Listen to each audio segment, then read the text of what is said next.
మనం మళ్ళీ ఇన్ని మనం అందరము మరి ఆన్లైన్లో ఇక్కడ అందరం ప్రతి వారము ఎన్నో క్లాసులు ఆన్లైన్లో మరి ఆన్లైన్తో పాటు లైవ్గా కూడా మనం క్లాసులు చేసుకుంటున్నాం.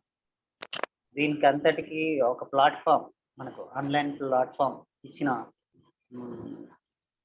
వాళ్ళు ఆయన మనకి ఆన్లైన్ జూమ్ ప్లాట్ఫామ్ ఇచ్చిన వాడు లింక్ని కోటేశ్వరరావు గారు, ఆయన దుబాయ్లో ఉంటాడు. తర్వాత ఆయనను మనకు లింక్ చేసి క్లాసెస్ అంతా ఆన్లైన్ క్లాసెస్ అంతా కండక్ట్ చేస్తున్నది శ్రీకాంత్ అని ఆయన అక్కడ ఉన్నాడు కదా, ఆయన క్లాసెస్ పెట్టిన ఆయన శ్రీకాంత్. ఆయన కూడా ఇంతకుముందు దుబాయ్లో వర్క్ చేశాడు, దుబాయ్లో ఇప్పుడు హైదరాబాద్లో ఉంటాడు. సో ఆయన మనందరినీ లింక్ చేసి రెగ్యులర్గా మనకి లాక్డౌన్ పీరియడ్లో రెగ్యులర్గా మళ్ళీ వారంలో 3 రోజులు, శుక్రవారము, శనివారము, ఆదివారం 3 రోజులు మనకు ఆన్లైన్ క్లాసులు అందిస్తున్నారు ఆ జూమ్ లింక్ ద్వారా. మరి తను కూడా ఎంతో బిజీగా ఉంటూ కూడా తను రాలేని టైంలో ఎవరినైనా దానికి ఎంగేజ్ చేసి ఆ క్లాసెస్ కండక్ట్ చేయడానికి అన్నీ తను ఫ్రీ టైంలో మళ్ళీ తన ప్రెజెన్స్ ఇస్తూ యాంకరింగ్ చేస్తూ తను చేస్తున్నాడు. ఇంతకుముందు భగవద్గీత మీద కూడా ఆయన క్లాసులు తీసుకున్నాడు ఆయన ఫ్రీ టైంలో. ఇంతకుముందు ప్రతి శనివారం ఆయన మన పాలికా మేడం భగవద్గీత స్టార్ట్ కాకముందు ఆయన భగవద్గీత చెప్పేవాడు. ఇంకా చాలా క్లాసులు మనం విన్నాం కదా, మైండ్ పవర్ గురించి సార్ చెప్పిన మైండ్ పవర్ గురించి, తర్వాత ఓషో రజనీష్ లైఫ్ గురించి, ఇలా చాలా సబ్జెక్ట్స్ మీద తీసుకున్నారు, మనం అంతా విన్నాం కదా. సో కోటేశ్వరరావు గారికి మరి శ్రీకాంత్ గారికి మరి మనతో పాటు ఇక్కడ కృష్ణ పిరమిడ్ సెంటర్ హైదరాబాద్లో ఉంది. మన సెంటర్ ఎలా సుభాష్ పిరమిడ్ సెంటర్ ఉందో అక్కడ హైదరాబాద్లో కృష్ణ పిరమిడ్ సెంటర్ ఉంది. ఆ కృష్ణ పిరమిడ్ సెంటర్ వాళ్ళు కూడా మనకు ప్రతి శనివారము రత్నకుమారి మేడం అని మనకు ఉపనిషత్తుల మీద క్లాసులు చెప్తుంది. తర్వాత N S Rao sir, Krishna pyramid founder, Krishna pyramid centre founder N S Rao sir, ఆయన రిటైర్డ్ ప్రిన్సిపల్. ఇప్పుడు ఆయనకు 90 ఏళ్ల పైన ఉంటుంది.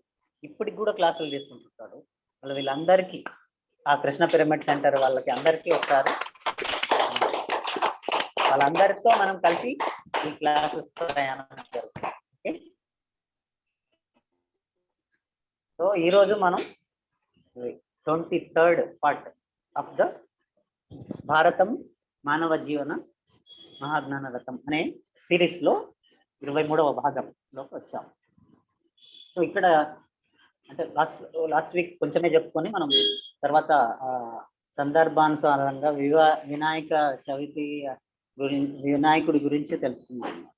ఓకే, పోయిన వారం ఎక్కువ పార్ట్ వినాయకుడి గురించి, ఆ శివ కుటుంబం గురించి మనం తెలుసుకున్నాం. ఆ శివ కుటుంబం గురించి ఎందుకు తెలుసుకున్నామంటే ఆ శివ కుటుంబమే మనకు కుటుంబం, మనమే ఆ శివుడు, ఓకే, మనమే ఆ పార్వతి, మనమే ఆ గణపతి, మనమే ఆ కుమారస్వామి, మనలోనే ఉన్నవి ఆ గణాలు. ఓకే, ఆ గణాలు అసురగణాలు సురగణాలు మనలోనే ఉన్నాయి. అవన్నీ మన గురించే. విశ్వనాథుడు అంటాం శివుణ్ణి. విశ్వనాథుడు అంటే మొత్తం విశ్వం గురించి. ఆ విశ్వంలో ఏముందో దాని యొక్క రెప్లికా ఇది.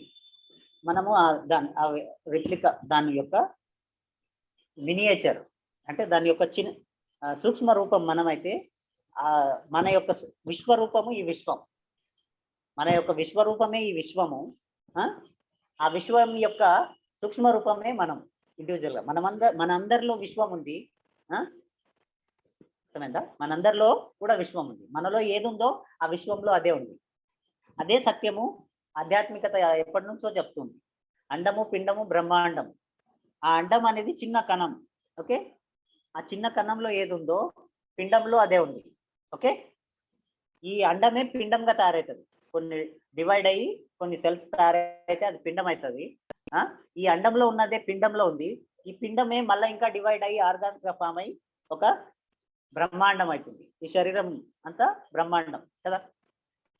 చిన్న అండంతో స్టార్ట్ అయ్యి పిండం అయ్యి బ్రహ్మాండంగా, అంటే ఇప్పుడున్న ఈ కళ్ళు అన్ని సపరేట్గా ఒక్కొక్క దానికి ఒక్కొక్క విశిష్టత, ఒక్కొక్క ఫంక్షన్ ఉంది కదా, అట్లా ఆర్గాన్స్ కదా. ఇది బ్రహ్మాండం. అండము, పిండము, బ్రహ్మాండం. అండంలో ఏముందో పిండంలో అది ఉంది, పిండంలో ఏది ఉందో బ్రహ్మాండంలో కూడా అదే ఉంది, మనలో ఏముందో ఈ విశ్వంలో కూడా అదే ఉంది. సో ఈ విశ్వం అంతటిని తెలుసుకోవాలంటే మనల్ని మనం తెలుసుకుంటే విశ్వాన్ని అంతా తెలుసుకోవాలి. ఇక్కడ ఉన్నది అక్కడ ఉంది. ఒక ఆటంలో ఏముందో ఆ విశ్వంలో కూడా అదే ఉంది. ఓకే, అంతా ఒకటే. నీ గురించి నువ్వు తెలుసుకుంటే ఆ విష్ణువు గురించి నువ్వు, విశ్వం అంటే విష్ణువు అంటే విశ్వం, విశ్వం అంతా వ్యాపించి ఉన్నవాడు విశ్వం.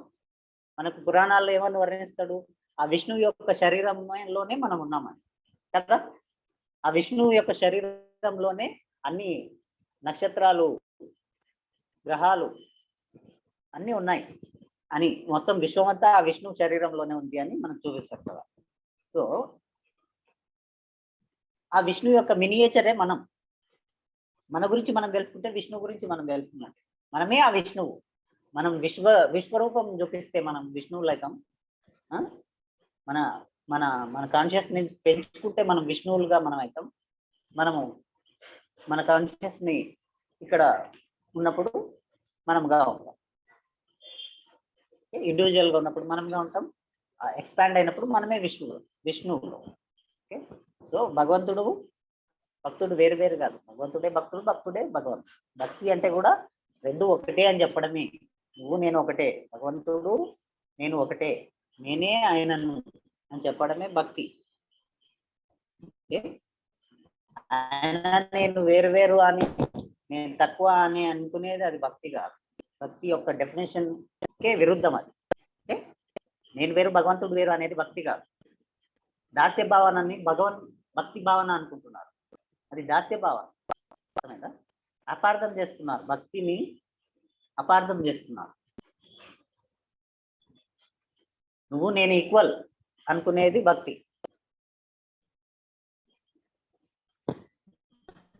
నువ్వు గొప్పవాడివి నేను తక్కువ వాడిని నీ కింద అనేది అది దాస్య భావన. దాస్య భావనని భక్తితో పోల్చు, అది వేరు. ఓకే, దాస్య భావననే భక్తి అనుకుంటున్నాను.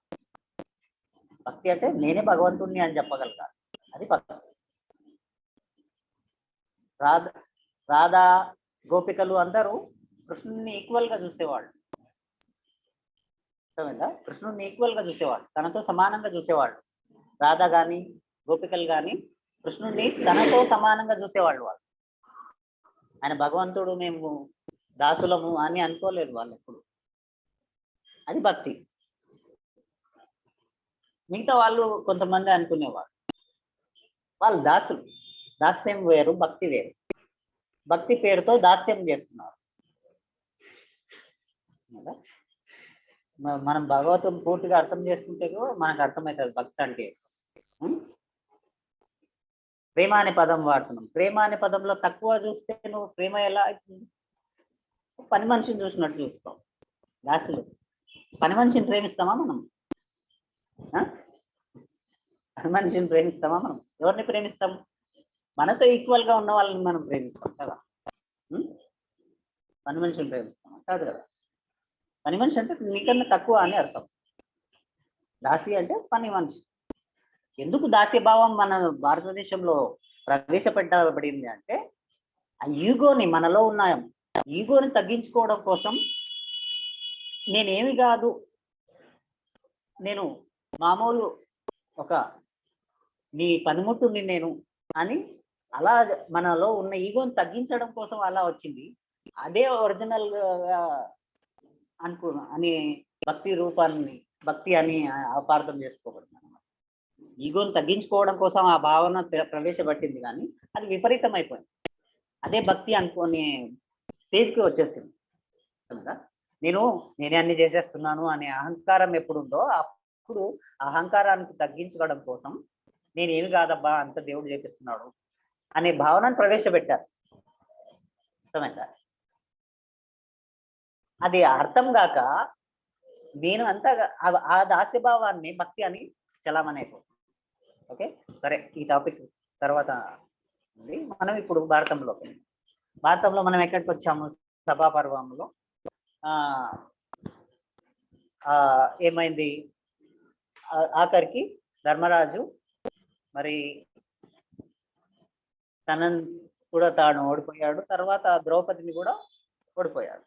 ఓకే, తనని తాను ఓడిపోయాడు, ద్రౌపదిని కూడా ఓడిపోయాడు. అంటే ఏమని అర్థము?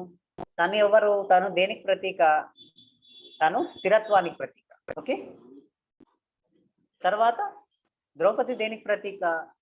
సమత్వానికి ప్రతీక. ఓకే, సమత్వానికి ప్రతీక.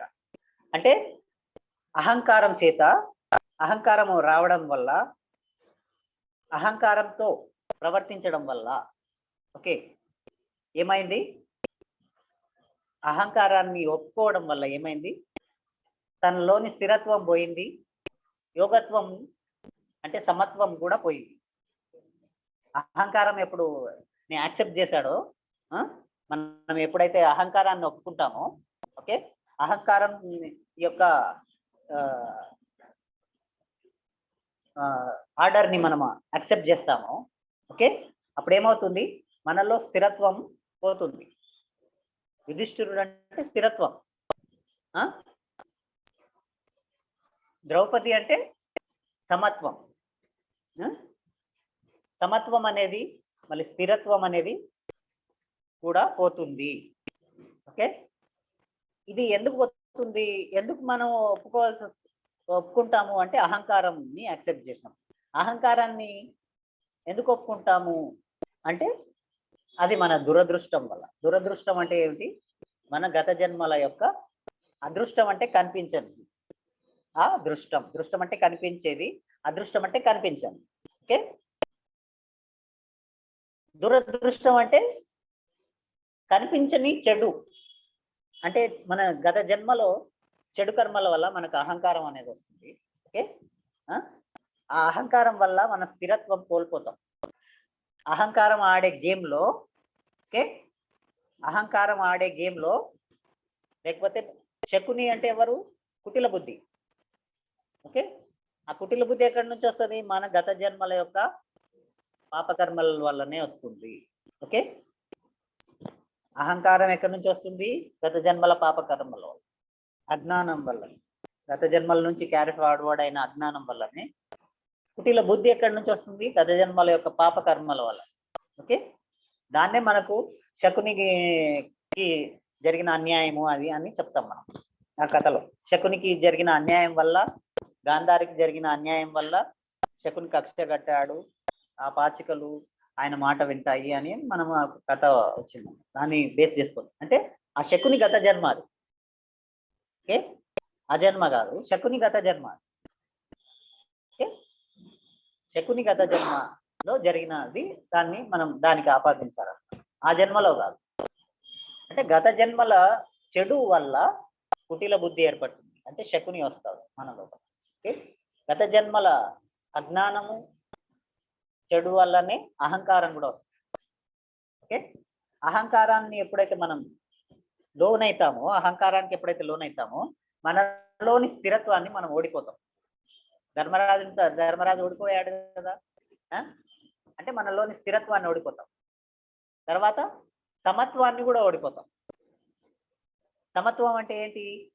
ఏ పరిస్థితినైనా ఈక్వల్ గా తీసుకునే పరిస్థితి, ఈక్వల్ తీసుకునే ఆ తత్వాన్ని సమత్వం అంటాం.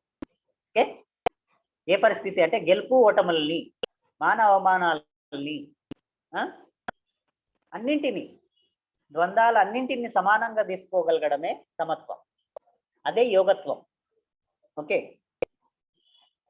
ఎవరైతే అన్ని పరిస్థితుల్లో సమత్వంలో ఉన్నారో వాళ్ళు ధ్యానంలో ఉన్నట్టే ఎప్పుడు. అర్థమైందా? ఆ సమత్వంలోకి రావడం కోసమే ధ్యానం అవసరం. సమత్వంలోకి వచ్చిన తర్వాత ఇంకా నువ్వు ఎప్పుడు ధ్యానంలో ఉన్నట్టే.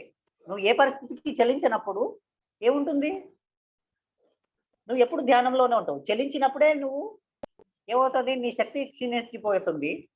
మళ్ళీ ఆ శక్తిని కూడగట్టుకోవడం కోసం ధ్యానం అవసరం అవుతుంది కదా. నువ్వు ఏ పరిస్థితికి చలించినప్పుడు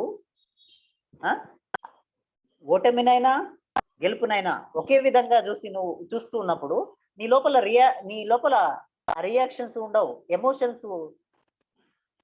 ఎమోషన్స్ లో కొట్టుకుపోనప్పుడు నీ శక్తి ఎక్కడ లీక్ అవ్వదు, నీ శక్తి అలాగే స్టేబుల్ గా ఉంటుంది కదా. ధ్యానం వల్ల ఏమవుతుంది, మనకు ఆ శక్తిని సంపాదించుకొని మళ్ళీ సమత్వంలోకి వస్తాం కదా.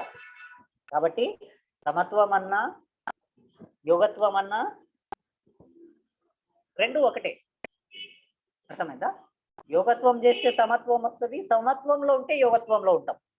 నువ్వు సమత్వంలో ఉంటే ధ్యానం చేయాల్సిన అవసరం లేదు.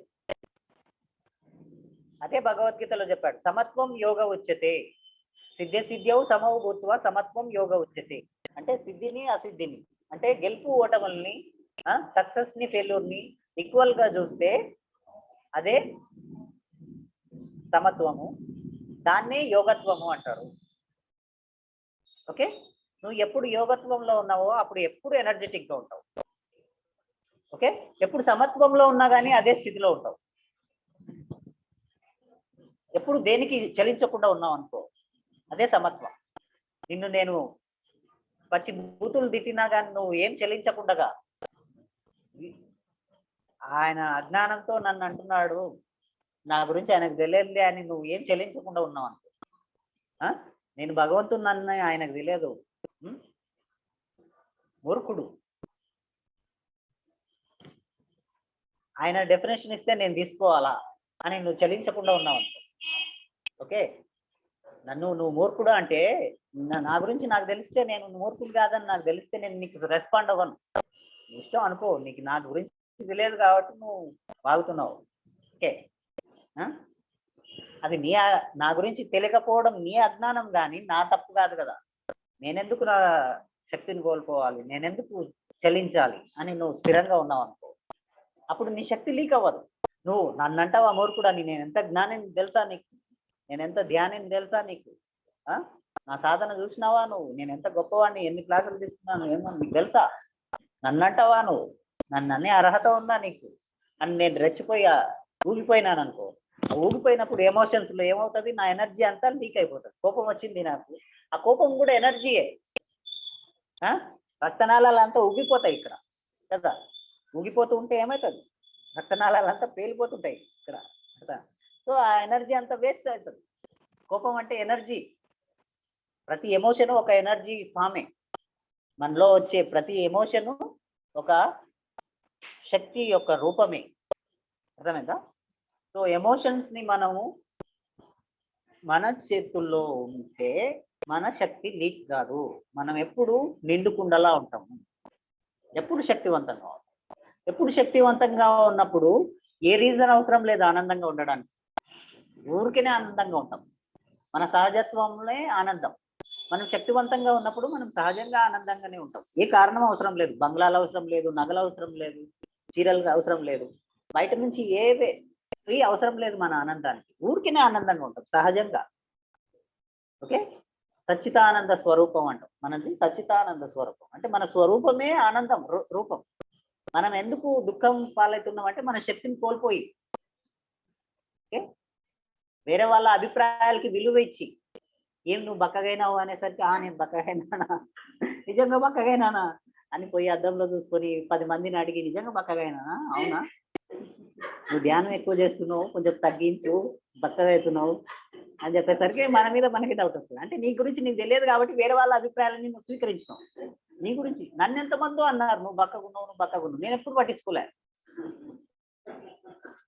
అరే బక్కగుంటే ఏమవుతుంది, బక్కగుంటావు ఏమవుతుంది, బక్కగా కావడానికే తిని అరిగించుకొని వాకింగ్లు చేసి జిమ్ములకు పోయి డైటింగ్లు చేసి కష్టపడుతున్నారు. బక్కగా ఉండడం ఎంత మంచిదో, బక్కగుంటే ఏమవుతుంది, ఇంత లావు అయ్యి పొట్టలు పెంచుకొని వాకింగ్లు చేస్తున్నారు. రోజు పొద్దున్నే చూడండి వాకింగ్లు చేస్తున్నారు. ఏమైంది, వాళ్ళ అభిప్రాయాన్ని చూస్తాక నేను బక్కగైనా అని ఆలోచించి నీ శక్తిని వేస్ట్ చేసుకోవాలి. విచారం కూడా మన శక్తిని డ్రైన్ చేసేస్తుంది. నీవు స్థిరంగా ఉండాలి. ఎవరేమనుకున్నా నీకు తెలియాలి నీ గురించి నువ్వేమిటో అని. నీ గురించి నీకు తెలిస్తే నువ్వు ఎవరిని వేరే వాళ్ళ అభిప్రాయాలని నువ్వు పట్టించుకో. నీ గురించి నీకు తెలియనప్పుడే వేరే వాళ్ళ అభిప్రాయాలకి విలువ ఇస్తావు. ఇదంతా సమత్వం. ఓకే, సో సమత్వాన్ని కోల్పోయాడు, మరి స్థిరత్వాన్ని కోల్పోయాడు. సో అప్పుడు ఏం చేశాడు, పోయి తీసుకురా అన్నాడు. వాడు ఎవరు దుశ్శాసనునికి ఆర్డర్ ఫస్ట్ ఏం చెప్తాడు, ప్రతిగామి అంటే ఒక పనివాడికి చెప్తాడు, పోయి తీసుకురా ద్రౌపదిని, ఈ పాండవుల భార్యని తీసుకురా లోపలికి. ఇప్పుడు దాసి అయింది కదా, ఆమె కూడా దాసి అయింది, తీసుకురా అంటాడు. సో ఆమె నేను రానని పంపిస్తాడు. ఫస్ట్ నన్ను ఓడాడా, తనను ఓడిపోయి నన్ను ఓడాడా, నన్ను ఓడిపోయి తనను ఓడిపోయాడా అని ఆమె యాక్సెప్ట్ చేయదు. నేను రాను, తనని ఫస్ట్ ఓడిపోతే నన్ను ఓడిపోవడానికి అధికారం లేదు ఆయన. ఓకే అని ఆమె ప్రశ్న పంపిస్తుంది. రాను అంటుంది అంటే అప్పుడు దుశ్శాసనుని పంపిస్తాడు. దుశ్శాసన పోయి తీసుకురాపో,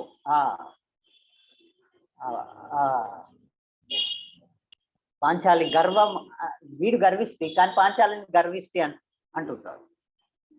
అహంకారులకు వేరే వాళ్ళ అహంకారులుగా కనిపిస్తుంటారు. వానిలోనే అహంకారాన్ని వాడు గుర్తించాడు, వేరే వాళ్ళనే అహంకారం ఉంటుంటాడు.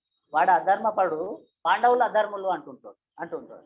వాడు అధర్మపరుడు, వాడు చేసేదంతా అధర్మం, చిన్నప్పటి నుంచి అధర్మం చేస్తున్నాడు వాడు. కానీ పాండవులని అధర్మపరులు అంటుంటాడు. అంటే చూసే దృష్టిని బట్టి సృష్టి కనిపిస్తుంది. పాండవులలో అధర్మం కనిపిస్తుంది. ఓకే, సో వాడు తీసుకురా అనాచార్య పాంచాలిని తీసుకురా అని చెప్పి వాడు వెళ్తాడు. రాను అంటది. నీకు నా ప్రశ్న సమాధానం నీకు సభలోనే దొరుకుతుంది, రా అంటాడు. నేను రాను అని చెప్తాడు. రాను అంటే వాడు ఏం చేస్తాడు, జుట్టు పట్టుకొని ఈడ్చుకొని వస్తాడు. ఓకే, జుట్టు పట్టుకొని ఈడ్చుకొని వస్తాడు.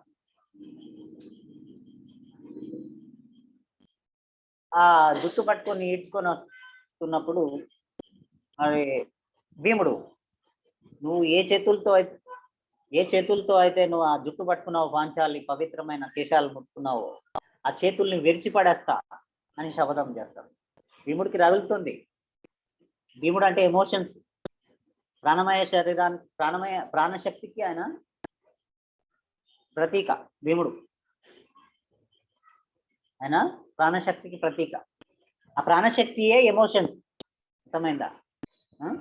అందుకే భీముడికి ఎక్కువ ఎమోషన్స్ ఉంటాయి. భీముడికి ఎక్కువ ఎమోషన్స్ ఉంటాయి. సో భీముడు శబ్దం చేస్తాడు, నీ చేతులు విరిచేస్తా అని చెప్తాడు. సో ఆమె వచ్చి అందరిని అడుగుతుంది. అందరికీ ఎవరికి ధర్మం సరిగ్గా తెలియదు. భీష్ముడికి తెలియదు, ద్రోణాచార్యుడికి తెలియదు, కృపాచార్యుడికి తెలియదు, విదురుడికి తెలియదు. విదురుడు రాజ్యాంగబద్ధుడు, రాజ్యాంగంలో ఏం చెప్తుందో శాస్త్రబద్ధుడు. శాస్త్రాలు అంటున్నాం, శాస్త్రాలు అన్ని రైట్ అని కాదు, అర్థమైందా? వాళ్ళు శాస్త్ర ప్రకారమే చెప్పారు మళ్ళీ అట్లా. అంటే అక్కడ జరిగిందంతా శాస్త్ర ప్రకారమే. వాళ్ళందరికి శాస్త్రాలు తెలియవా? ఆ శాస్త్రాల్లో ఏం చెప్పిందో అదే చేశారు మనం, అర్థమైందా? అక్కడ శాస్త్ర ప్రకారమే చేశారు. మనకు తెలిసింది శాస్త్రం అనుకో, మన శాస్త్రాల్లో ఉన్నది మే శాస్త్రం అనుకోకూడదు, అర్థమైందా? శాస్త్రం అర్థం కావాలంటే కూడా శాస్త్రజ్ఞుడు అయి ఉండాలి, నిజమైన సైంటిస్ట్ అయి ఉండాలి. పుస్తకాలు చదివితే ఆ శాస్త్రం అర్థం కాదు, అర్థమైందా? శాస్త్రం అట్లే ఆ శాస్త్ర ప్రకారమే వాళ్ళు చెప్పారు, మళ్ళీ అది న్యాయమే అని చెప్పారు. అందరూ శాస్త్ర ప్రకారమే అది న్యాయం అని చెప్పారు.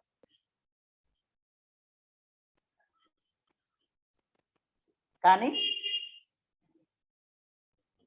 నిజంగా శాస్త్రం తెలిసేది ఎవరికి అంటే మనము శాస్త్రజ్ఞులమైతే శాస్త్రం తెలుస్తుంది. కానీ ఆ శాస్త్రం పుస్తకాలు చదివితే మనకు శాస్త్రం అర్థం కాదు. వాళ్ళందరూ పుస్తకాలు చదివారు, ఆ శాస్త్రాల్లో ఏం రాసిందో దాని ప్రకారమే ఆడ చేసి అది ధర్మం అని ఒప్పుకున్నారు. ఇందాక మేడం శాస్త్రంనే ఒప్పుకుంటాను అన్నది. శాస్త్ర ప్రకారమే మళ్ళీ ఆడ జరిగింది. అర్థమైందా? శాస్త్రము భీష్ముడికి అర్థం కాలేదు, శాస్త్ర ప్రకారమే ఆడ ద్రౌపదికి అవమానం జరిగింది. అర్థమైందా? వాళ్ళకి తెలిసిన శాస్త్రాలే. విదురుడికి శాస్త్రాలు లేవా? విదురుడిని కూడా అడుగుతుంది ఎవరు? ద్రౌపది, ఇది ధర్మమేనా అని. వాళ్ళ శాస్త్రాలు లేవా? సో శాస్త్రం అర్థం కావాలంటే పుస్తక జ్ఞానం ఉంటే సరిపోదు, శాస్త్రం అర్థం కావడానికి అనుభవ జ్ఞానం కావాలి, ఆత్మజ్ఞానం కావాలి. అర్థమైందా? వాళ్ళకందరికీ శాస్త్రజ్ఞానం ఉంది. భీష్ముడికి శాస్త్రజ్ఞానం ఉంది, ద్రోణాచార్యుడికి ఉంది, విదురుడికి ఉంది, అక్కడ ఉన్న వాళ్ళందరికీ శాస్త్రజ్ఞానం ఉంది. ఏం లేదు? అనుభవ జ్ఞానం లేదు. అర్థమైందా? అనుభవ జ్ఞానం ఎవరికి ఉంది? ఒక్క కృష్ణుడికే ఉంది. ఆ ఉన్న ఒక్కనొక్క కృష్ణుడే అక్కడ లేడు, అందుకని అక్కడ అధర్మం జరిగింది. అర్థమైందా? కృష్ణుడి మాట అక్కడ కృష్ణుడు ఉండింటే ఆ అధర్మం అక్కడ జరిగేది కాదు. అర్థమైందా?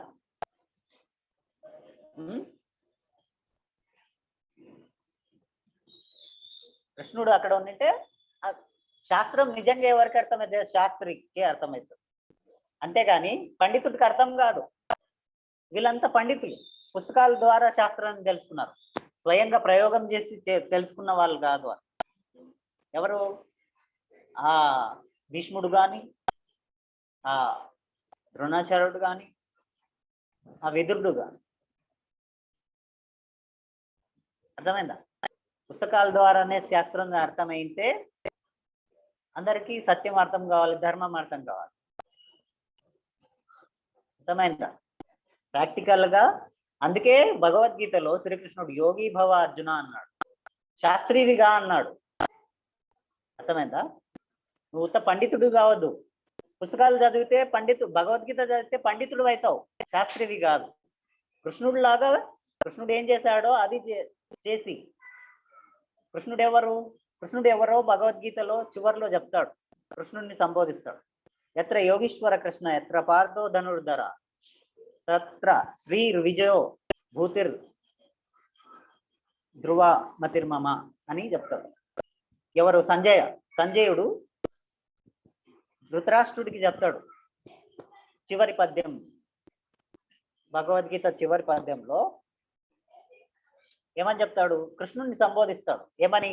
ఎత్ర యోగీశ్వర కృష్ణ ఎత్ర పార్థో ధనుర్ధర, అంటే ఎక్కడ యోగీశ్వరుడు అయిన కృష్ణుడు ఉంటాడో, ఎక్కడ ధనుర్ధారి అయిన అర్జునుడు ఉంటాడో అక్కడ ధర్మార్థ కామ మోక్షాలు పుష్కలంగా ఉంటాయి అని చెప్తాడు. అంటే ఏమని? కృష్ణుడిని ఏమని సంబోధించాడు అక్కడ?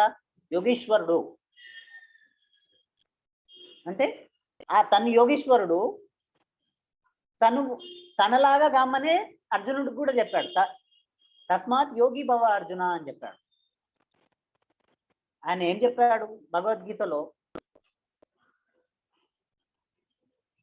తపస్విభ్యోధికో యోగి జ్ఞానిభ్యోపి మతోధిక కర్మభ్యశ్చాధికో యోగి తస్మాత్ యోగి భవ అర్జున. తపస్వి కన్నా, జ్ఞాని కన్నా, కర్మ చేసేవాడి కన్నా యోగి గొప్పవాడు, కాబట్టి యోగిగా అర్జున అని చెప్పాడు. ఎందుకంటే తను కూడా యోగీశ్వరుడే కాబట్టి తనకి ఈ ధర్మము ఎలా తెలిసింది, ఈ సత్యం ఎలా తెలిసింది? యోగం వల్ల తెలిసింది. కాబట్టి తను యోగి అయ్యి అన్ని తెలుసుకున్నాడు కాబట్టి నువ్వు కూడా యోగివిగా అనే చెప్పాడు ఆయన. తస్మాత్ భక్త భవ అర్జున అని చెప్పలేదు భగవద్గీత. తస్మాత్ భక్త భవ అర్జున అని చెప్పలేదు, తస్మాత్ యోగి భవ అర్జున అని చెప్పారు. అర్థమైందా? భక్త అనేది నువ్వు యోగం చేస్తే వచ్చే స్థితి, పేరు భక్తి. ఆ సమత్వం, నేను నువ్వు ఈక్వల్ అనే సమత్వం ఎప్పుడు వస్తుంది? కృష్ణుడికి ఈక్వల్ గా నువ్వు ఎప్పుడైతావు? యోగం చేస్తే. ఆయన ఏం చేస్తే ఆ స్థితికి చేరాడో, పరమాత్మ స్థితికి చేరాడో, అది నువ్వు చేస్తే ఆయన స్థితికి ఈక్వల్ అవుతావు, ఆయనకి నువ్వు ఈక్వల్ అవుతావు. కాబట్టి ఆయన నాకు ఈక్వల్ గా కావాలంటే నువ్వు యోగివి కావాలి, నేను యోగీశ్వరుణ్ణి, నువ్వు యోగివి అయితే యోగీశ్వరుడు అవుతావు సాధనతో కదా. కాబట్టి యోగివిగా అని చెప్పాడు. భక్త అర్జున అంటే ఊకే భక్తుడు ఎవరు గారు, యోగం చేస్తేనే భక్తుడవుతారు. ఈ విషయం మళ్ళీ ఇస్కాన్ వాళ్ళకి తెలియదు, భక్తులకు ఎవరికి తెలియదు. భక్తి అనేది ఒక సాధన మార్గం అనుకుంటున్నారు. భక్తి అనేది ఒక స్థితి, అది స్థితి ఊరికేనే రాదు, అది సాధన చేస్తేనే వస్తుంది. ఆ సాధన మార్గం యోగం. నువ్వు ఊకే భక్తుడు అయిపో అంటే భక్తుడు కాలేవు. భక్తి అంటే ఏంటో అర్థమైతే భక్తుడు కావడం ఏంటో అర్థమవుతుంది. భక్తి అంటే నువ్వు నేను ఈక్వల్ అని చెప్పగలగాలి, కృష్ణుడికి ఈక్వల్ గా కావాలి. కృష్ణుడు భక్తుడు అంటే కృష్ణుడికి ఈక్వల్ గా కావాలి. కృష్ణుడికి ఎట్లా ఈక్వల్ గా అవుతావు? ఎట్లా ఈక్వల్ గా అవుతావు కృష్ణుడికి? ఓకే నేను భక్తుడిని, కృష్ణుడి భక్తుడిని అంటే ఈక్వల్ గా అవుతావా? ఆయన జపం చేస్తే ఈక్వల్ గా అవుతావా? ఆయనలాగా సాధన చేస్తే ఆయనకి ఈక్వల్ గా అవుతావు కదా. ఆయన యోగీశ్వరుడు. మళ్ళా వేదవ్యాసుడు రాశాడు కదా, భగవద్గీతని ఎవరైతే ఆదర్శంగా తీసుకుంటున్నారో ఆ భగవద్గీత రాసిన వేదవ్యాసుడే చెప్పాడు కదా, కృష్ణుడు ఎవరు అంటే యోగీశ్వరుడు అని సంబోధించాడు అక్కడ కదా. మనం లేనిదేం చెప్తలేము. శాస్త్రము భగవద్గీత శాస్త్రం అయితే భగవద్గీతలోంచి చెప్తున్నాం కదా. సో ధర్మం ఎవరికి తెలియదు అక్కడ. పాంచాలి అడిగింది, అందరూ చేతులు ఎత్తేశారు.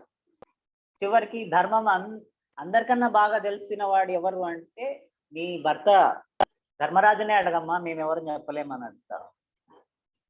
ధర్మరాజుని అడుగుతారు. ధర్మరాజు ఏమంటాడు? నా తమ్ముళ్ళు ఓడడం ధర్మం అయితే నా భార్యను ఓడడం కూడా ధర్మమే అంటాడు. ఏమి, నా తమ్ముళ్ళని ఓడిపోయడం ధర్మం అయితే నా భార్యను కూడా ఓడిపోవడం ధర్మమే అని చెప్తాడు. తమ్ముళ్ళని ఓడిపోవడం ధర్మం అని అందరూ ఒప్పుకున్నారు. ఓకే, అధికారం ఇస్తే యాక్సెప్ట్ అయినా. సో అందరూ అంతా ధర్మం యొక్క పూర్తి స్వరూపం తెలియకుండా అందరూ ఉన్నారు. ఎందుకు అందరు చనిపోవాల్సి వచ్చింది అక్కడ అంటే, ఎవరికి ధర్మం తెలియక అందరూ అధర్మం చేశారు.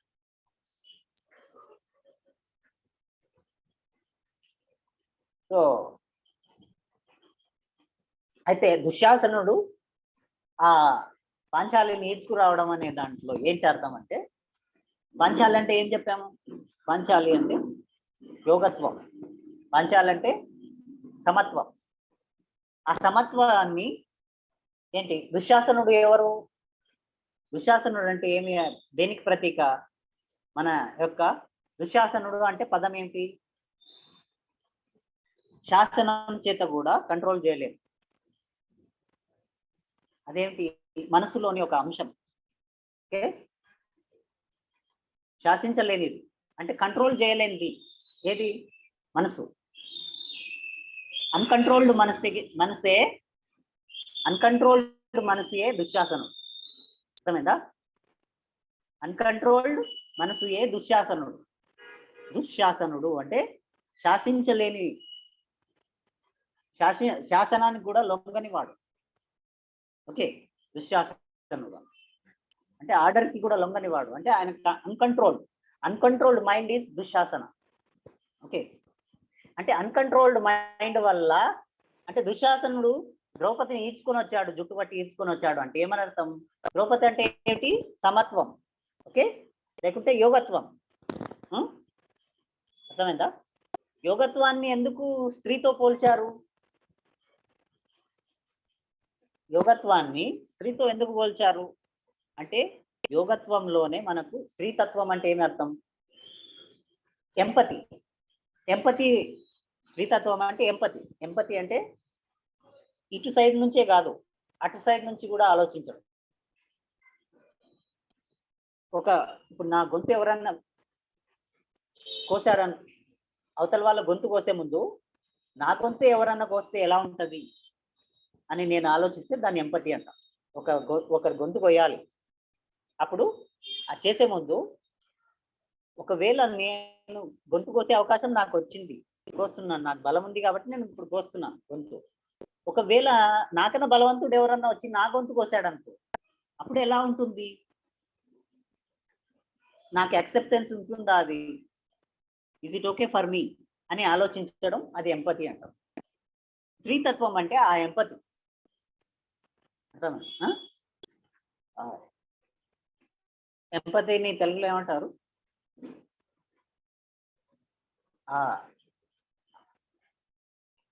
తనకు తాను ఆపాదించుకోవడం అన్నమాట. ఏదైనా ఒక పని చేసే ముందు ఒకవేళ ఇదే నాకు ఎవరైనా చేస్తే నాకు ఎలా ఉంటుంది అని అవతల వాళ్ళ యాంగిల్లోంచి ఆలోచించడము ఎంపతి అన్నమాట. ఓకే, అది స్త్రీతత్వం. నీకు ఈ స్త్రీతత్వం రావడం అంటే అందరూ ఆడవాళ్ళుగా మాడడం అని కాదు. పురుషుల్లో అహంకారం ఉంటుంది. అహంకారం ఏం చేస్తుంది అంటే, ఆడవాళ్ళలో కూడా అహంకారం ఉంటుంది. పురుషతత్వము అంటే అహంకారానికి ప్రతీక, స్త్రీతత్వము అంటే యాక్సెప్టెన్స్కి, ఎంపతికి ప్రతీక. అవతల వాళ్ళ నుంచి కూడా ఆలోచించడం, అవతల యాంగిల్ నుంచి, ఒకటే యాంగిల్లోంచి కాకుండా అవతల యాంగిల్లోంచి కూడా ఆలోచించడం స్త్రీతత్వం. ఆడవాళ్ళు కాదు, మగవాళ్ళు. ఆడవాళ్ళలోనే స్త్రీతత్వం ఉంటుందని కాదు, మగవాళ్ళల్లో కూడా ఎవరైతే యోగీశ్వరుడో వాళ్ళందరూ స్త్రీతత్వంలో ఉంటారు. ఆడవాళ్ళలో కూడా పురుషతత్వం ఉంటుంది, అహంకారం ఉంటుంది. ఆడవాళ్ళు కూడా అరాచకాలు చేస్తున్నారు. సో ఇది ఆడమగ అని కాదు, స్త్రీతత్వం పురుషతత్వం అంటే ఆడమగ అని కాదు. ఎంపతి ఉంటే అది స్త్రీతత్వం, ఎంపతి లేకుండా అహంకారం ఉంటే అది పురుషతత్వం. అది ఎవరిలోనైనా ఉండొచ్చు. సో పురుషతత్వం ఏం చేస్తుంది? అహంకారంతో ప్రవర్తి, అంటే నేను అవతల వాళ్ళు ఏమైనా పర్వాలేదు, నీకు ఇంపార్టెన్స్, నా నుంచే ఆలోచిస్తా, నాకు బెనిఫిటా కాదా చూస్తాను, అసలు వాడు నాకు అనవసరం. అది అహంకారం అంటే. అహం ఆకారం, నేను అనే భావన ఉండడు. నేనే ఇంపార్టెంట్, అవతల వాళ్ళు కాదు కదా, వాళ్ళు కూడా వారసులే కదా అని ఆలోచిస్తలేడు. నేను మొత్తం కావాలి, వాళ్ళ రాజ్యం నాకే కావాలి, నా రాజ్యం నాకే కావాలి. నీకే ఎందుకు కావాలంటే నేను అంతే, నేను పుట్టాను, నేను పుట్టుకతోనే అర్హుడిని నేను.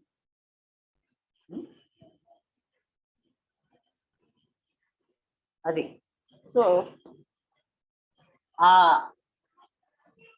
అందుకని ఆ స్త్రీతత్వాన్ని యోగత్వానికి ఆపాదించాలి. యోగత్వం వచ్చినప్పుడు స్త్రీతత్వం వస్తుంది. అందరూ యోగత్వం వచ్చినప్పుడు ఈ ప్రపంచం అంతా స్వర్గం అవుతుంది. ఎందుకంటే అందరిలో ఎంపతి ఉన్నప్పుడు ఏ అరాచకం జరగదు. అందరినీ అందుకే పత్రి సార్ ఎప్పుడు అందరూ స్త్రీలు అందరూ స్త్రీతత్వంలోకి వెళ్ళి రావాలి, స్త్రీతత్వం వల్లనే ఈ భూమి స్వర్గం అవుతుంది అని. అంటే ఆడవాళ్ళ వల్లనే స్వర్గం అవుతుంది అని కాదు అర్థం. ఓకే, స్త్రీతత్వం వల్ల. అర్థమైందా? ప్రతి పురుషుడిలో స్త్రీతత్వం ఉంటుంది. ధ్యానం చేసి కృష్ణుడిలో స్త్రీతత్వం ఉంది. అర్థమైందా? అందుకే అది చూపించాడు అనమాట. అర్ధనారీశ్వరుడు, శివుడు అంటే అర్ధనారీశ్వరుడు అంటే ఆ స్త్రీతత్వాన్ని ఈక్వల్ గా, రెండు ఈక్వల్ గా ఉన్నవాడు అని. స్త్రీతత్వం పురుషతత్వం ఈక్వల్ గా ఉన్నవాడు. పురుషతత్వం లేకపోతే సర్చ్ అనేది ఉండదు. కాబట్టి పురుషతత్వము ఉండాలి, స్త్రీతత్వం ఉండాలి, రెండు సరి సమానంగా ఉండాలి. అది పరిపూర్ణంగా ఉన్నాం కాబట్టి. స్త్రీతత్వం అంటే పరిపూర్ణత ఉన్నప్పుడు సర్చ్ అనేది కొత్తగా సర్చ్ చేయాలి. కాబట్టి రెండు ఉండాలి. కొత్తగా క్రియేషన్ కావాలంటే, కొత్తగా క్రియేషన్ కావాలంటే పురుషతత్వం ఉండాలి, పురుషతత్వము స్త్రీతత్వం రెండు ఉండాలి. ఇది సగము అది సగం ఉండాలి. అదే అర్ధనారీశ్వర తత్వం. కృష్ణుడిలో ఉంది. మనకు కృష్ణుడిలో ఎంత స్త్రీతత్వం కనిపిస్తుంది ఆ భాగవతంలో కృష్ణుడి గురించి తెలుసుకున్నాం కదా. ఆ స్త్రీతత్వాన్ని, ఆ యోగత్వాన్ని ఈ మనసు, అన్కంట్రోల్డ్ మనసు లాక్కొని వస్తుంది. అంటే ఆ సమత్వాన్ని తీసుకొని వస్తుంది, ఈడ్చుకొని వస్తుంది, అవమానపరుస్తుంది, దాన్ని చంచలం చేసేస్తుంది. ఓకే, ఎందువల్ల? స్థిరత్వంని కోల్పోవడం వల్ల. స్థిరత్వం ఎవరు? స్థిరత్వం ఎవరు? యుధిష్ఠిరుడు. ధర్మరాజు స్థిరత్వం, ద్రౌపది సమత్వం. స్థిరత్వాన్ని ఓడిపోయాడు కాబట్టి. ధర్మరాజు చక్రవర్తిగా ఉండింటే వాడు ఈడ్చుకోరాగలుగుతుండేనా? రాలేదు. ధర్మరాజు తనని తాను ఓడిపోయాడు, అంటే స్థిరత్వాన్ని కోల్పోయాడు కాబట్టి మనసు చంచలమైంది. ఆ చంచలమైన మనసు సమత్వంలోంచి సమత్వాన్ని ఈడ్చుకొని వస్తుంది. అంటే నా సమభావన అనేది పోయింది. గెలుపు ఓటముల నుంచి గెలుపు ఓటములు సమానంగా తీసుకునే భావన పోయింది. ఇప్పుడు మనసు చంచలం అయిపోయింది, ఆ సమత్వాన్ని ఈడ్చుకొని వస్తుంది. వాళ్ళప్పటిదాకా సాధన చేసి సమత్వాన్ని సంపాదించుకున్నారు పాండవులు కదా. ద్రౌపదిని సంపాదించుకున్నారు భార్యగా. అంటే ఏమని అర్థము? పాండవులు అంటే పంచ ఇంద్రియాలు. ఆ పంచ ఇంద్రియాలని వాళ్ళు సాధనలో పెట్టి ఓకే సమత్వాన్ని సాధించుకున్నారు. 5 మందికి భార్యగా అయింది పంచాలంటే ఇలా ఈ పంచ ఇంద్రియాలలో సమత్వాన్ని సంపాదించుకున్నారు. దేని ద్వారా? ఆ యోగ సాధన ద్వారా, ధ్యానం ద్వారా, అంతర్ముఖం అవ్వడం వల్ల. అడవుల్లోకి పోవడం అంటే అంతర్ముఖం వెళ్ళడం, అర్థమైందా? వాళ్ళు అడవుల్లోకి పోయినప్పుడే కదా వాళ్ళు ద్రౌపదిని సంపాదించుకున్నది. అడవి అంటే మన మనసు, సబ్ కాన్షియస్ మైండ్. ఓకే, మన అంతర్ముఖమైనప్పుడు మనల్ని మనం అనాలిసిస్ చేస్తున్నాం, మనల్ని మనం అర్థం చేసుకున్నప్పుడు అప్పుడు మనకు సమత్వం వస్తుంది. అదే ద్రౌపదితో పాంచాలితో పాండవులకు పెళ్ళి అవ్వడం. 5 మంది ఒకే గుణాన్ని 5 మంది సంపాదించుకున్నారు. 5 ఇంద్రియాలు సంపాదించుకున్నాయి ఒకే గుణాన్ని. ఏం గుణం అది? సమత్వం.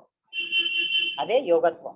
సమత్వం యోగ ఉచ్యతే, అదే యోగత్వం. సో ఆ యోగత్వంలో ఉండడం ద్వారానే ధర్మస్థాపన సాధించగలరు. యోగత్వంలో లేకపోతే, సమత్వంలో లేకపోతే, సమత్వం అన్నా యోగత్వం అన్నా ఒకటే. ఓకే, సమత్వంలో లేకపోతే, యువత్వంలో లేకపోతే ధర్మం అనేది అసంభవం. ఓకే, ధర్మం అనేది అసంభవం. నువ్వు మానవమానాలకి, గెలుపు ఓటములకు చెల్లించుకుంటే నువ్వు ధర్మాన్ని స్థాపించలేవు. ధర్మం నీ లోపల ఉండలేదు.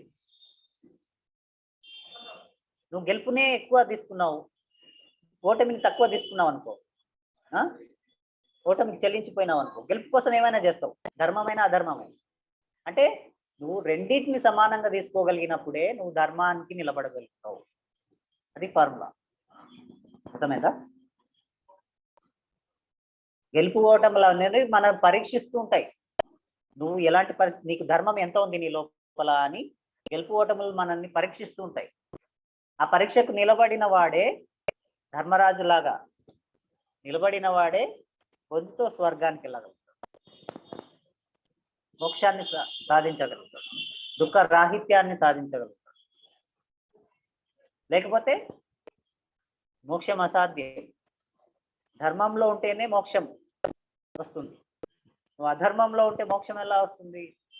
అది ఫార్ములాకి విరుద్ధం, అది లాకి విరుద్ధం. నువ్వు అధర్మంలో ఉంటే మోక్షం అనేది అసంభవం. మోక్షం అంటే ఏంటి? దుఃఖం లేని జీవితం, దుఃఖరాహిత్యం.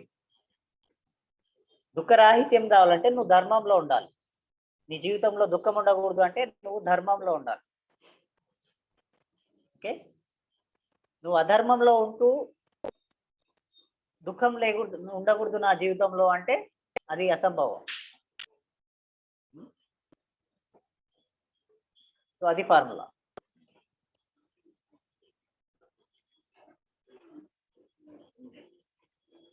సో ఈడ్చుకొచ్చారు. ఆమె అడిగింది, ఎవరికి సమాధానం లేదు. ఎందుకంటే వాళ్ళందరూ పుస్తక పండితులు కానీ నిజమైన జ్ఞానులు కాదు. ఆ నిజమైన జ్ఞాని ఎక్కడున్నాడు? లేడు అక్కడ. నిజమైన జ్ఞాని ఎవరు? కృష్ణుడు. కృష్ణుడికి మాత్రమే ధర్మం యొక్క పూర్తి స్వరూపం తెలుసు. భీష్ముడికి తెలియదు. భీష్ముడు నాకు తెలుసు అనుకుంటుంటాడు. అందుకే తెలుసు అనుకుంటుంటాడు కాబట్టి తెలుసుకోవాలన్న ప్రయత్నమే చేస్తలేకుంటాడు. భీష్ముడు నమ్మక వ్యవస్థ, నమ్ముతూ ఉంటాడు తన గురించి తాను. నేను గొప్ప ధర్మాత్ముడిని కాబట్టే నాకు ఇంత శక్తి ఉంది అనుకుంటుంటాడు. అది తన నమ్మకం వల్ల ఉంది అని వాళ్ళకి తెలియదు. తనకు ఆ సైన్స్ తెలియదు. నమ్మక వ్యవస్థ. ఈ పండితులు అంతా వాళ్ళ ధర్మం తెలుసు అనుకుంటుంటారు కదా. సో కృష్ణుడు ఆ టైంలో ఎక్కడున్నాడు? కృష్ణుడిని అంతకుముందు అక్కడ ఏం జరిగింది? పంచ మయసభలో శిశుపాలుడిని చంపాడు కదా కృష్ణుడు. శిశుపాలుడిని చంపడం వల్ల ఆ శిశుపాలుడి బంధువు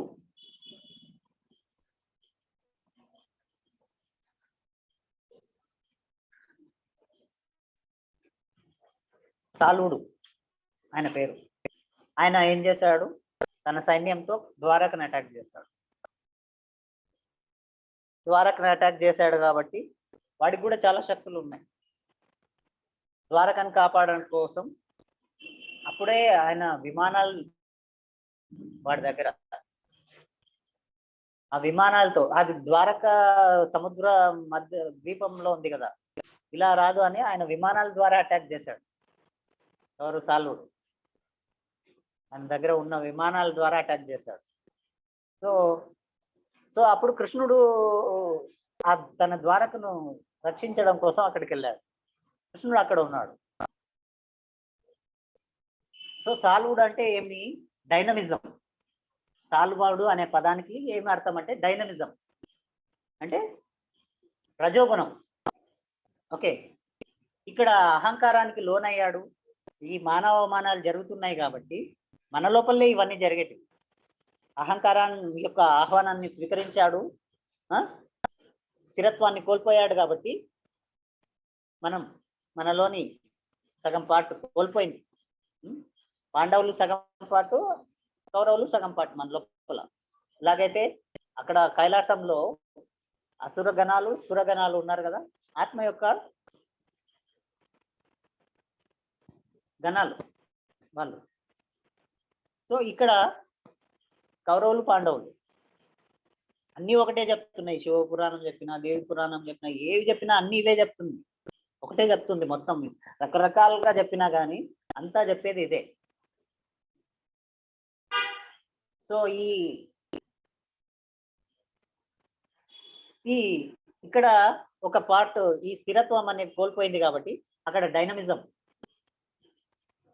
డైనమిజం అనేది వల్ల ఆ పరమాత్ముడితో కనెక్షన్ ఫెయిల్ అయింది వీళ్ళకి, పాండవులకి. వీళ్ళ లోపల రజోగుణం ఎక్కువైపోయింది. ఇప్పుడు ఈ మాన అవమానాలకి వీళ్ళు ఒక పక్కన ఏం చేస్తున్నాడు? శబదాలు చేస్తున్నాడు భీముడు. ఆవేశానికి లోనవుతున్నాడు. ఓకే, భీముడు ప్రాణశక్తికి ప్రతీక కదా. భీముడు ఆవేశానికి లోనవుతున్నాడు.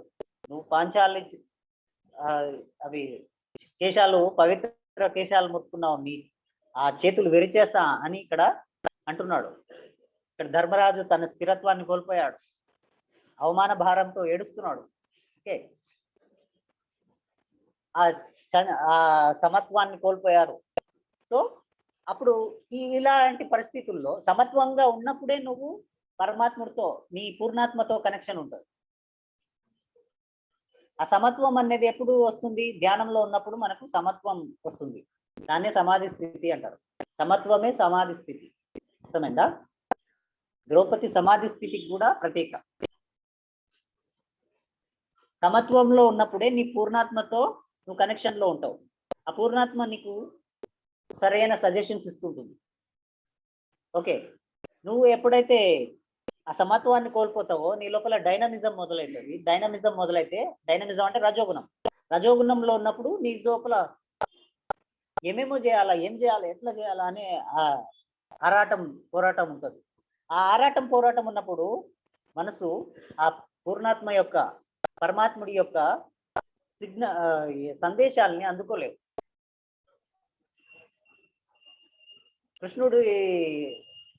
కృష్ణుడి సహాయం వాళ్ళకి అక్కడ ఎందుకు దొరకలేదు పాండవులకి? ఆ పాచికలు ఎలా పారాయి, అక్కడ ఎలా ప్రవర్తించాలి, ధర్మం యొక్క సంకటం వచ్చింది, ఏది ధర్మం ఏది అధర్మం అని చెప్పే వాళ్ళే లేకపోయారు. ఎందుకు వచ్చింది అంటే ఆ పరమాత్ముడి నుంచి లింక్ తెగిపోయింది. ఎందుకంటే ఈ డైనమిజం మొదలైంది. కృష్ణుడిని అక్కడ ఆపింది ఎవరు? సాల్వుడు అంటే ఆ డైనమిజం అంటే రజోగుణం.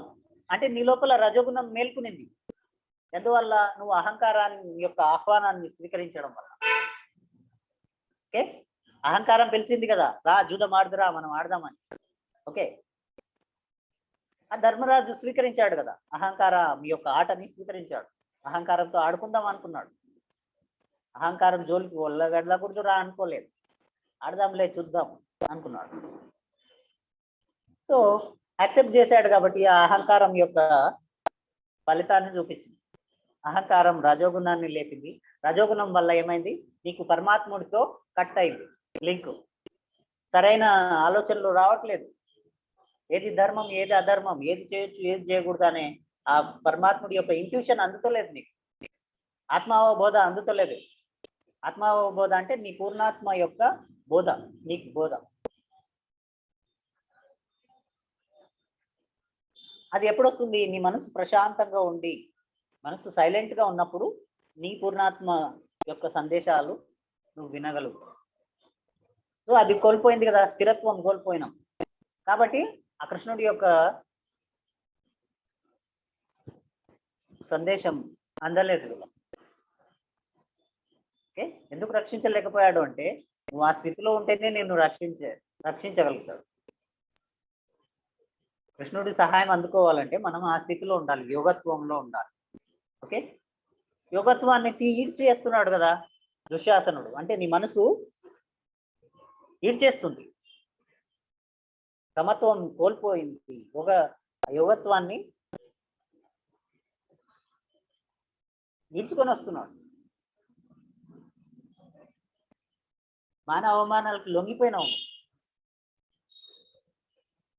సో అందుకని కృష్ణుడి యొక్క సహాయము అందలేదు. సో ఆమె ఆ తర్వాత ఏమైంది? పాంచాలిని ఎన్నో మాటలు అన్నాడు, కర్ణుడు అన్నాడు. ఆమె నేను యాక్సెప్ట్ చేయను, నేను ఒప్పుకోను అని ఆమె వెళ్తుంది. నీ రాజ్యంలో నీ ముందే వాళ్ళు దాసి అయ్యింది. దాసికి ఇప్పుడు ఇలా వదిలేస్తే దాసులందరూ తిరగబడతారు. ఒక దాసి నీ రాజ్యంలో నీ కోర్టు నుంచి వెళ్ళిపోతుంది. దాసి అంటే అప్పుడు వాళ్ళ భావన ఏంటి? దాసి రాజుకి, దాసులని మనిషి మనిషి యొక్క వాల్యూ ఇవ్వరు. మనిషికి ఉన్న వాల్యూసే లేవు. దాసి అంటే వాళ్ళ డెఫినేషన్ అలా ఉంది. ఏమైనా పడాలి, తిట్టినా పడాలి, కట్టినా పడాలి. దాసి మీద సర్వాధికారాలు ఉన్నట్టు వాళ్ళు ప్రవర్తిస్తున్నారు. సో నీ దాసి వెళ్ళిపోతుంది ఇలాగేనా అని మరి దుర్యోధనుడు ధృతరాష్ట్రుని అడుగుతాడు. నువ్వు యాక్సెప్ట్ చేయాలి, ధర్మబద్ధంగానే నిన్ను ఓడిపోయారు అని వాడు అంటాడు. నేను ఒప్పుకోను అని భీష్ముడు వెళ్ళిపోని, ఎంతో మంది చేశారు, వెళ్ళిపోని అని ఆయన చెప్తుంటాడు. సో అయితే మాకు అప్పుడు ఇవ్వలేదా, మాకు శిక్ష చేయలేదా అని అట్లా మాటలతో వచ్చినప్పుడు, మా శస్త్రాలు గుంజుకున్నారు కదా, ఇప్పుడు ద్రౌపది వస్త్రాలు గుంజుకుంటాం. ఇప్పుడు నిన్నైతే ఆపలేం కానీ నీ వస్త్రాలు తీయొచ్చు కదా. నీ స్వతంత్రాన్ని ఎవరు హరించలేరు అంటదా. నీ స్వతంత్రాన్ని హరించలేము కానీ నీ వస్త్రాలన్నీ హరించవచ్చు కదా అని వాడికి కొత్త ఆలోచన వస్తుంది. సో వాడు ఏం చేస్తాడు, ఆ ఈ పని చేయొద్దు అని అందరు అంటారు, లేదు నేను చేసే తీరుతాను అంటాడు. అందరు బందీలు అక్కడ, ఎందుకంటే అందరూ వాళ్ళ ధర్మం ధర్మం అనుకుని అధర్మానికి కట్టుబడిపోయారు. సో అప్పుడు ఆ ఆమె వెళ్తూ ఉంటే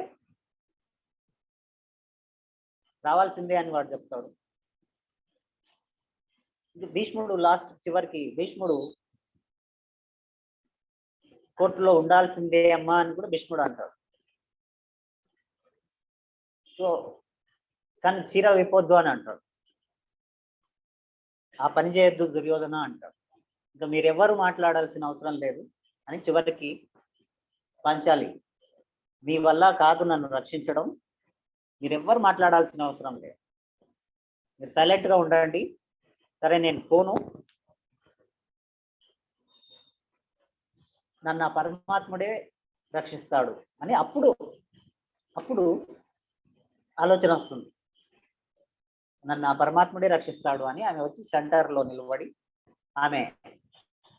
తను అప్పుడు అన్నింటిని వదిలేస్తుంది, ఇంకా పూర్తిగా ఆ పరమాత్ముడి యొక్క భారం పరమాత్ముడి మీద వదిలేసి అప్పుడు కృష్ణ అంటుంది. ఓకే, ఇంకా అన్ని హోప్స్, వాద ప్రతివాదనలు అన్ని వదిలేసింది.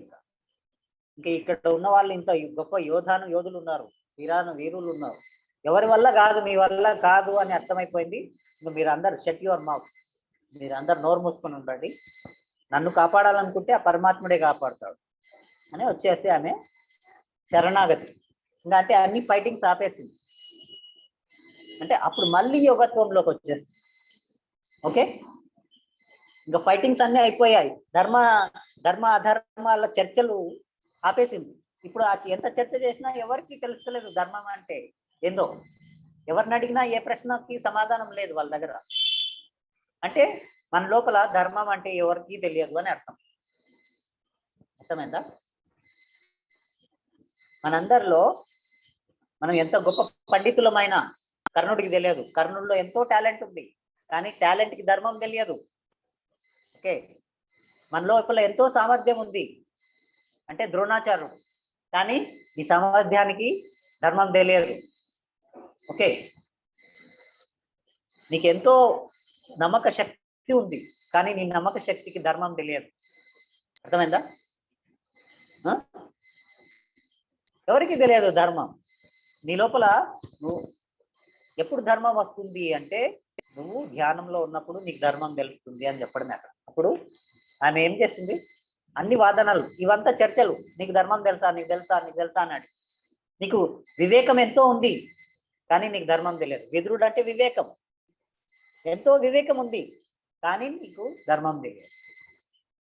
అంటే నువ్వు పండితుడు అయినా, గొప్ప సామర్థ్యం ఉన్న శక్తివంతుడు అయినా, గొప్ప నమ్మక శక్తి, సంకల్ప శక్తి ఉన్నా నీకు ధర్మం తెలియదు. ఓకే, ధర్మో రక్షితి రక్షిత, ధర్మం తెలిస్తేనే నీకు మోక్షం. ధర్మాన్ని ఎప్పుడు ఆచరిస్తేనే మోక్షం. ధర్మం ఎప్పుడు ఆచరిస్తావు? నువ్వు ధర్మం తెలిసినప్పుడు ఆచరిస్తావు, ధర్మమే తెలియనప్పుడు నువ్వేం ఆచరిస్తావు దాన్ని? కాబట్టి ధర్మం ఎప్పుడు తెలుస్తుంది అంటే శరణాగతి పొందినప్పుడు. పరమాత్ముడా నాకు ధర్మం తెలియదు చెప్పు అన్నప్పుడు, నాకు తెలుసు అనుకుంటున్నాడు భీష్ముడు, నమ్మకంలో ఉన్నాడు, నాకు తెలుసు అని. అందరూ అదే అనుకుంటుంటారు, వాళ్ళకి ధర్మాలు తెలుసు అని.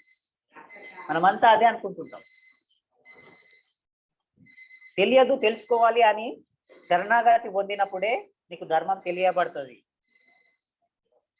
ఓకే, నాకు భక్తి అంటే తెలుసు అనుకుంటున్నారు కాబట్టి భక్తి అంటే ఏమిటో తెలుసుకోవడానికి ప్రయత్నిస్తలేరు. భక్తి అంటే మాకు తెలుసులే అనుకుంటున్నారు.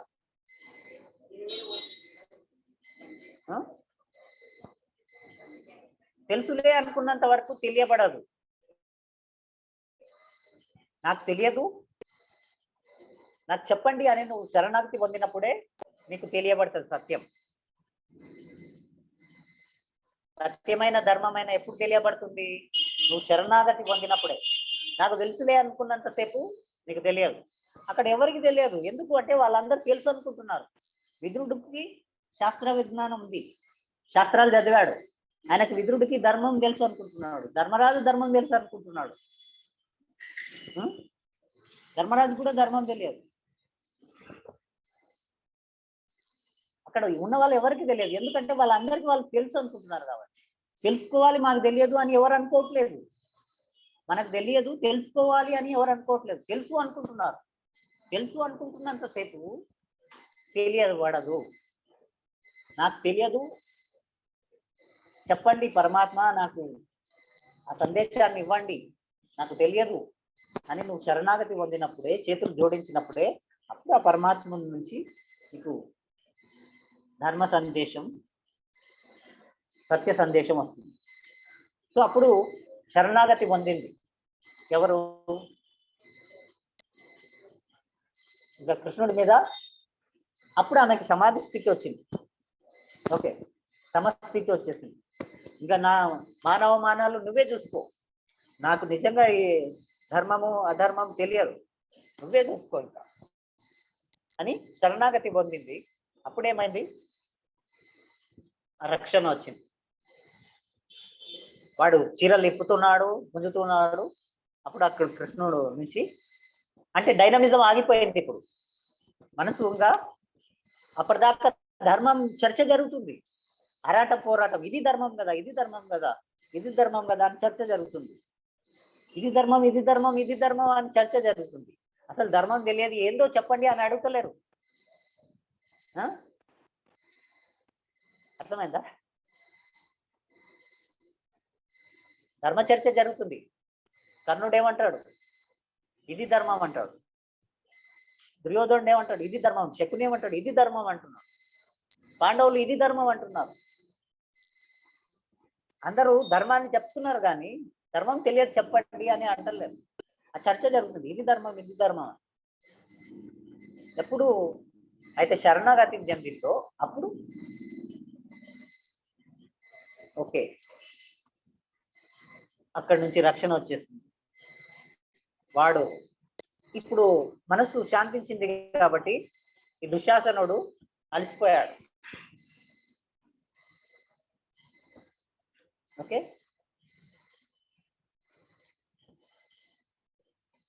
ఆ యోగత్వాన్ని రక్షించాడు ఎవరు? పరమాత్మ. మనస్సు ఎప్పుడు శాంతించిందో వాడే ఆ మనస్సు యొక్క అన్కంట్రోల్డ్ మనసు అంతా క్షీణించిపోయింది. వాడు పీకి పీకి పీకి పడిపోయాడు. అక్కడ ఉన్న వాళ్ళందరి వస్త్రాలు ఊడిపోయాయి. ద్రౌపది వస్త్రాలు తీయడానికి వాళ్ళు చేశారు, అక్కడ ఉన్న వస్త్రాలంతా ఊడిపోయాయి. అక్కడ అందరూ వస్త్రాలంతా ఊడిపోయాయి అంటే వస్త్రాలు వాళ్ళ అలంకరణలంతా ఊడిపోయాయి. అప్పుడు ద్రౌపదిని చీరలు ఇప్పడానికి ప్రయత్నం చేస్తున్నప్పుడు అక్కడ ఏం జరిగాయి? కృష్ణుడి మహిమతో మొత్తం అంతా వాళ్ళ బట్టలంతా ఊడిపోయాయి. ధృతరాష్ట్రుడు ఊడిపోయాయి, పాండవుల బట్టలు, కౌరవుల బట్టలు, మన ఎవరు భీష్ముడు, ద్రోణాచార్యుడు, అందరు బట్టలు ఊడిపోయాయి, అందరు నగలు. వాళ్ళంతా వస్త్రహీనులయ్యారు. ఈమెను వస్త్రహీనం చేయడానికి చేశారు, అందరూ వస్త్రహీనులయ్యారు. అంటే నగ్నంగా తయారయ్యారు. అంటే ఏంటి? వాళ్ళెవ్వరికి ధర్మం తెలియదు అనేది బట్టబయలైపోయింది. ఓకే, ఇంత చర్చలో ఏమైంది? బట్టబయలైపోయింది. ఏంటి? ఎవరికి తెలియదు అని బట్టబయలైపోయింది. వాళ్ళ వస్త్రాలన్నీ ఊడిపోయాయి అంటే అర్థం ఏంటంటే వాళ్ళు నగ్నంగా, అంటే వాళ్ళ లోపలే దొల్లతనం అంతా కనపడింది. వాళ్ళ లోపల ఏముందో అది బయటికి కనపడింది. ఏముంది అంటే ఏం లేదు, వాళ్ళకి ఏమీ తెలియదు.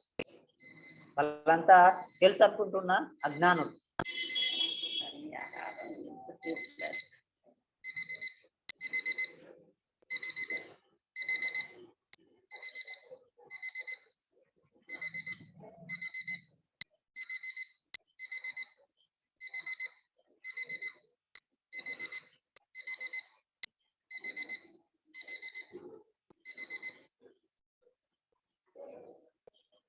సో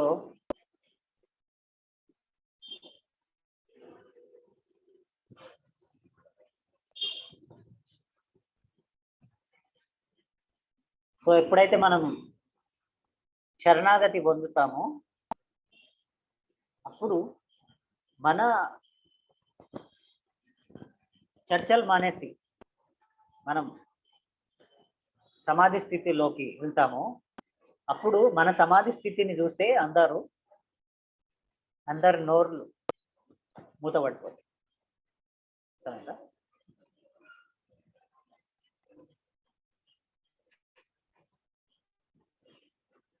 మన లోపల ఉన్న నీళ్ళు పడతాయి, బయట వాళ్ళవి కూడా మన లోపల వాగుతున్నవన్నీ మూతపడతాయి, బయట వాళ్ళ కూడా మూతపడిపోతాయి. మనం ఎప్పుడైతే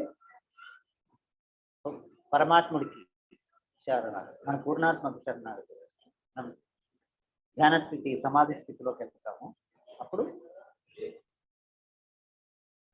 అందరి నోర్లు మూతపడిపోతాయి.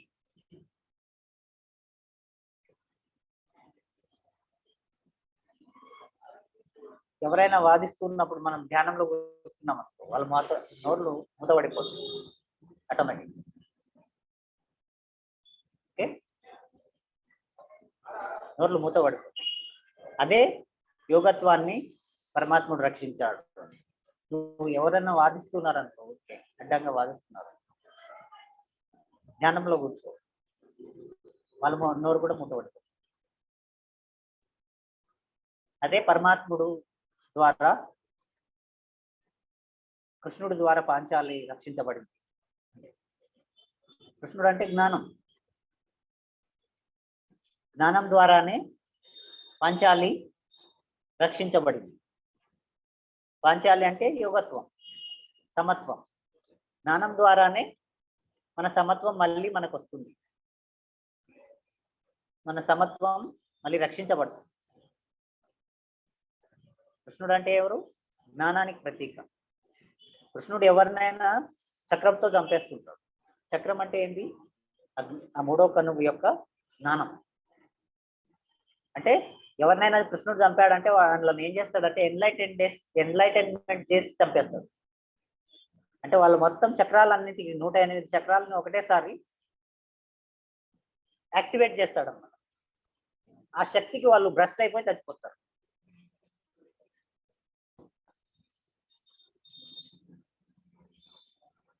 నీలోని చక్రాలన్నీ ఒకటేసారి యాక్టివేట్ అయినాయనుకో,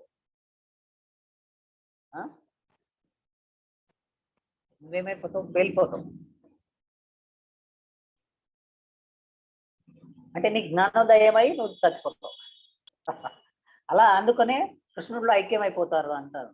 ఎవరైతే కృష్ణుడి చక్రంతో చంపబడ్డారో వాళ్ళు కృష్ణుడిలో ఐక్యమైపోతారు. అంటే ఆ జ్ఞానమయ ఉదయం అవుతుంది వాళ్ళకి. కృష్ణుడు అంటే జ్ఞానానికి ప్రతీక. ఆయన చివరిలో అందరికీ జ్ఞానం ఇచ్చి చంపేశాడు. వాళ్ళు చనిపోవడం అంటే వాళ్ళు ట్రాన్స్ఫార్మ్ అవ్వడం, వాళ్ళు మారిపోవడం. అప్పుడు అప్పటిదాకా వాళ్ళు ఏ తత్వానికి ప్రతీకలో ఆ తత్వంలోంచి వాళ్ళు మారి జ్ఞానోదయం పొందడం. ఓకే, సో ఈరోజు టైం అయిపోయింది. ఈరోజుకి ఇక్కడ ద్రౌపది వస్త్రాపరణ వరకు జరిగిపోయింది. ద్రౌపది రక్షించబడింది. ఓకే,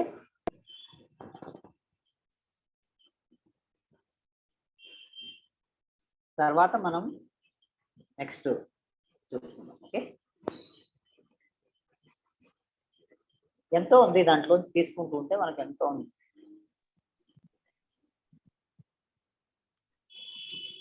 ఏమైనా డౌట్స్ ఉంటే అడగండి.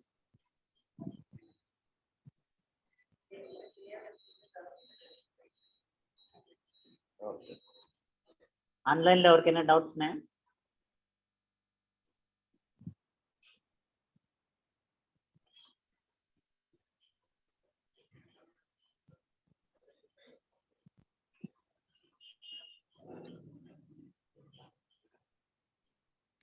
లేవు.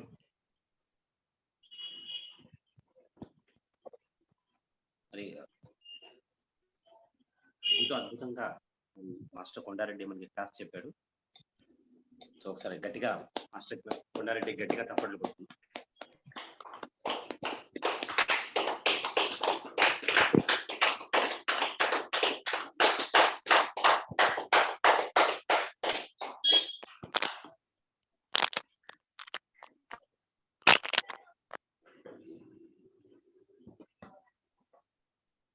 అంటే ఇంత డెప్త్ అనాలిసిస్ ఉండాలి అంటే మరి ఆ అనుభవ జ్ఞానమే ఉంటే కానీ అది చెప్పడం కష్టం. కానీ ఇంత అనుభవ జ్ఞానం ఉంది కనుకనే ఆ మహాభారతాన్ని ఇంత డెప్త్ గా డీకోడ్ చేసి మనకి కొండారెడ్డి మాస్టర్ చెప్పడం జరిగింది. సో ఎంతో అద్భుతంగా మరి ఎన్నెన్నో కొత్త విషయాలు తెలుస్తున్నాయి. అంటే మహాభారతంలో మనం ఇంత డెప్త్ గా కూడా మనం వెళ్ళొచ్చా అన్నది మరి ఆయన క్లాస్ వింటుంటే అర్థమవుతుంది అనమాట. మన లోపల ఉన్న మహాభారతం ఏంటి అంటే ఇలా ఉంటుంది. మన పంచేంద్రియాలు, సో ఇవన్నీ విషయాల గురించి మరి ఎంతో చక్కగా మరి కనెక్ట్ చేస్తూ మరి భారతం మానవ జీవనం యొక్క మహాజ్ఞాన రథం ఒక సిరీస్ 23rd పార్ట్ ఎంతో సక్సెస్ఫుల్ గా మనం కంప్లీట్ చేసుకున్నాం. మళ్ళీ రాకపోయే నెక్స్ట్ ఆదివారానికి 24th పార్ట్ ని మనం నిర్వర్తించుకోండి. సో ఇప్పటి వరకు అందరికీ ధన్యవాదాలు. సో మళ్ళీ ఒక్కొక్కసారి గట్టిగా మనం తప్పట్లు కొట్టాం. Thank you master, thank you very much. Thank you.